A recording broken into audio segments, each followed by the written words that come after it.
Good morning, YouTube. As you can see, I'm back out here in the deer shanty, so there's a very small chance that I'm going to end up pulling up on a deer here. So that'll be real cool if you guys see that, but again, it is a small, small chance, so don't get your hopes up.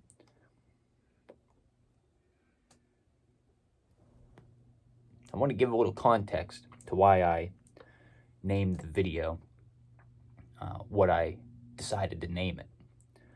I decided to refer to myself as a pilgrim in the title because I'm currently reading a book recommended to me by Mr. Scripto called The Pilgrim's Progress. The book is about a man named Christian who discovers a Bible, and as he begins to read it, he understands that he is burdened by his sin. And as his burden starts to grow heavier and heavier, he starts to seek out means of salvation, means of ridding himself of his burden. And in seeking this out, he comes across a character named Evangelist who leads him to a narrow gate, which across this narrow gate, he then begins to transform himself into a true believing Christian. The reason why I say pilgrim is because, or the reason why the author titled it Pilgrim's Progress is because every developing Christian in the book is referred to as a pilgrim. The author, John Bunyan, wrote the book in, I believe, 1683 is the original print of this book. And it's a fantastic read. The biblical metaphors in it, the development of faith through the different chapters. I mean, it's a remarkable book. I really can't thank Mr. Scripto enough for recommending it to me because it is just absolutely fantastic. But the reason why I wanted to make this video is because I've wanted to share how I became a transforming Christian, how I started my transformation journey to Christendom. For some more context, from the time I was probably somewhere between 4 and 6, I've believed in God. When I was real young, we used to go to church with my grandparents. But around the time I was 7, they quit going. I had brain surgery, and the church put some money together for the family. And there was another family that went to the church who had the same thing happen. But the grandchild that they had never been to the church before. I had been to the church, so the church had no issue raising money for me because they were familiar with who I was. But the other family, the other grandparents, the child had never been to the church before, so the church decided they weren't going to raise money for that family, which really upset my grandparents because they didn't feel that it mattered if the kid was a member of the church or not, that there was still a family in need. If they were going to put money together for me, then it obviously would not hurt to put money together for the child, the other child. But they still decided not to, so my grandparents quit going to that church. And then they kind of bounced around to a few different churches trying to figure out if there was anything else in the area that, they felt connected to, or they felt that there was a place where they could go and share their testimony, and they didn't find one. So from probably about the time I was 6 or 7 years old, I have not really been to church, at least, especially not consistently.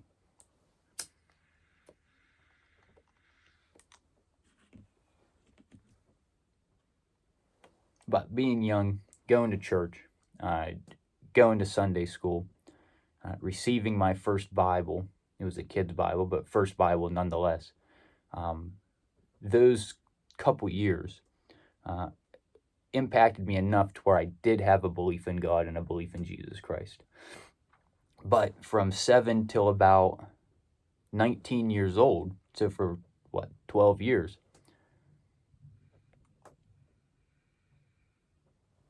I was not really practicing in any sort of way. I do know that there were a few different times where I was curious about stuff, and I remember going to my grandparents and asking them. I prayed, but my prayers weren't really all that. And I was praying for the Cowboys to win the Super Bowl and stuff like that. So, I was a little lost. in the direction that I was headed in from 7 to 19. I mean, there were a few things that kind of helped lead me along the way. And there for quite a while, I did pray almost on a nightly basis, but the prayers were a little shaky.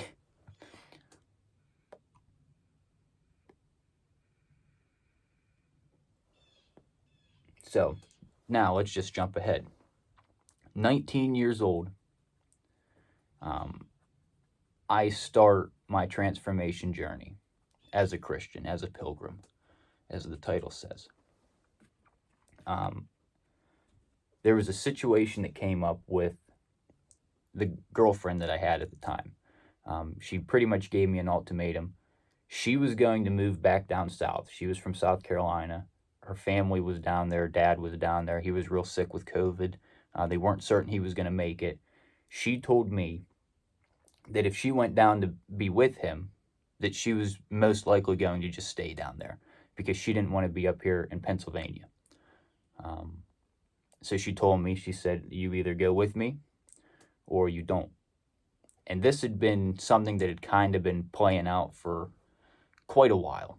I knew she didn't want to be up here, but I had thought that maybe there was something I could do to change that.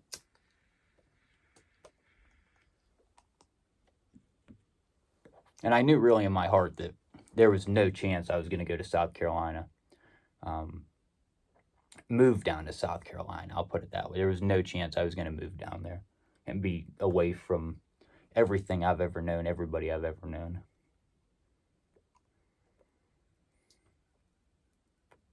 So that situation came to a boiling point, and it was made pretty clear that her and I were going to go our separate ways, completely understandably. It was a very difficult decision, but a mutual decision nonetheless, because she wanted to go and I didn't want to go, right? But when that moment happened, when that realization set in, it really struck both of us pretty hard. And I remember we lived together at the time. I remember going out back. We had a chair set up in the backyard.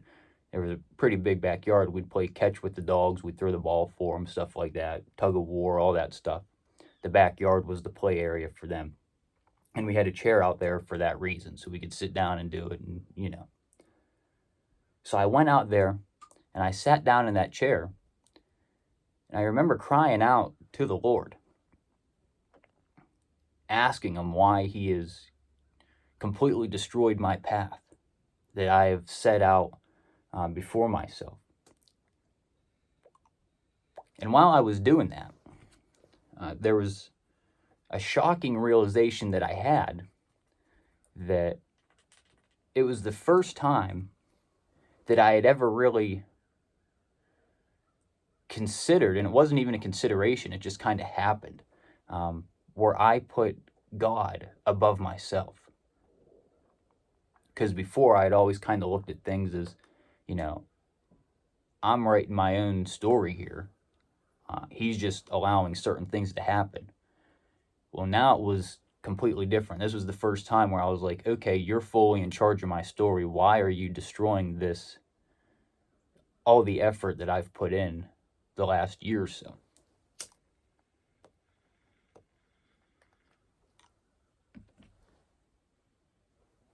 And once I realized that, it kind of took me by surprise that I was, giving myself up to him in that moment, unbeknownst to myself, until I realized it. And once I started to realize that, another thing happened. In my mind, I started to play back all the different things that had taken place over the last handful of years that led me, that drove me down the path that I had gone down.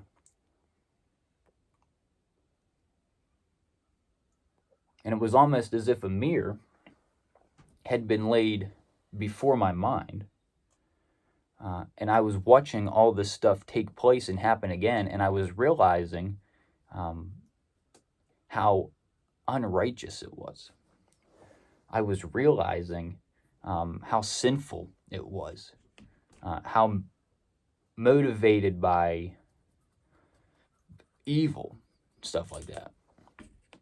And, that really took me by surprise again, because it's like, okay, I've never really considered any of this stuff before.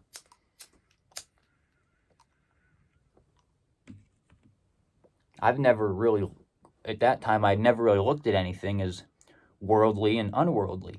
But in the moment of me sitting there and going back down through all these different parts of my story over the last couple of years, I was looking at everything as unworldly or worldly, which I'd never really read much of the Bible at this point. So all of it was like, it was a real mind-blowing experience.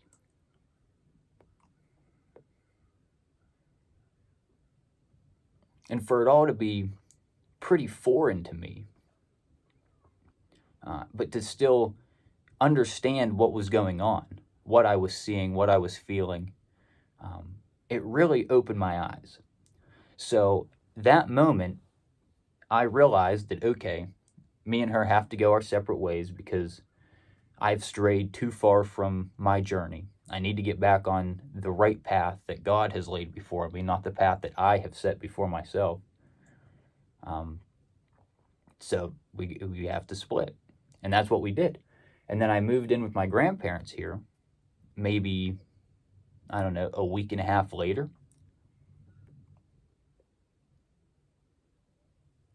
And I started that transformation journey. I was made very clear to me through that moment that I had that I needed to pick up a Bible, that I needed to start reading it, reading other literature that had to do with Christianity. I was curious about the different denominations of Christianity and which one I thought would be best for me. Turns out it's none of them, but for me personally, nothing against anybody who is a part of a denomination, but so I started this journey all because I had this crazy moment where I cried out to God, asking him why he has destroyed what I had created. And in that, I ended up sacrificing myself to him, completely unintentionally. So it was like I said, it was a real shocking moment. And then I moved in, I started to read the Bible, I started to seek out new information, I started to hold true some new truths, some new values, some new principles. I destroyed the previous version of myself, and now I have built a new version of myself. And now after about 4 years of this journey, I'm starting to really see some cool rewards. I've seen cool rewards this whole time, but it's a blessing to have stayed true to the path that I felt I needed to commit to. And now that I have, after all these years, and continue to moving forward, my relationship only continues to grow deeper and deeper with God, with Jesus, through Christianity. I'm starting to see other people around me pick up similar interests, and now to be able to help guide them in a certain type of direction, to pursue this new knowledge, this new information. It's the greatest blessing ever, really. So I am a transforming pilgrim.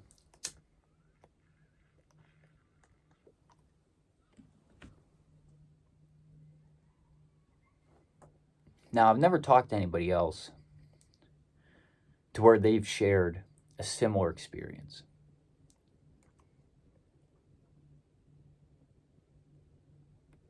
Where they cry out to the Lord and have a complete breakdown of ego and self-induced ideology. So if anybody else has ever had an experience like that, I'd love to hear if you'd be willing to share.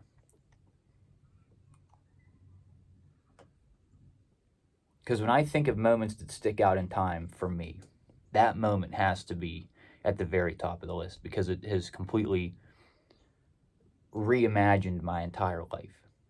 It saved me, really. I believe shortly after I had this moment, now this is kind of like conspiracy woohoo stuff on my part, but after I moved in with my grandparents, there was a moment I was coming home from work. I worked in Mercer at the time. They lived out here. I guess I shouldn't name where they live, but it's probably about a 25-minute drive. I was coming home from work, and right where I always turn to come back to their house, I was a little late getting back to my normal route because a coworker of mine showed up late to relieve me. So I was a few minutes late on my typical journey home. As I was pulling up to town here, where I can see the route that I take. It was probably about 200 yards from me.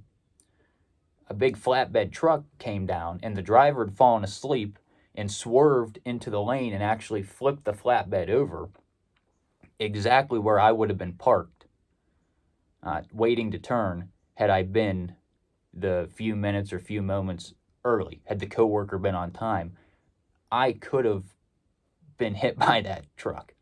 So part of me wonders, part of me thinks that had I not cried out when I did, had I not had that moment that I had, who knows what would have ended up happening, but, my life could have been over. And that moment of that truck, of me not being in that place when that truck came, was to me a sign of like, okay, you've avoided that now.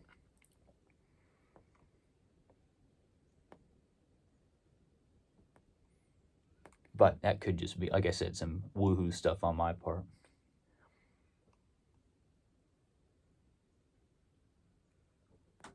So that's what I wanted to talk about, my transformation, how I became a pilgrim.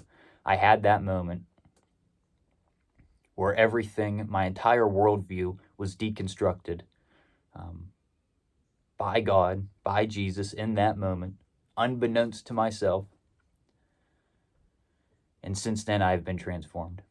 So I hope you guys enjoyed this. Like, comment, share, subscribe. We'll see you around.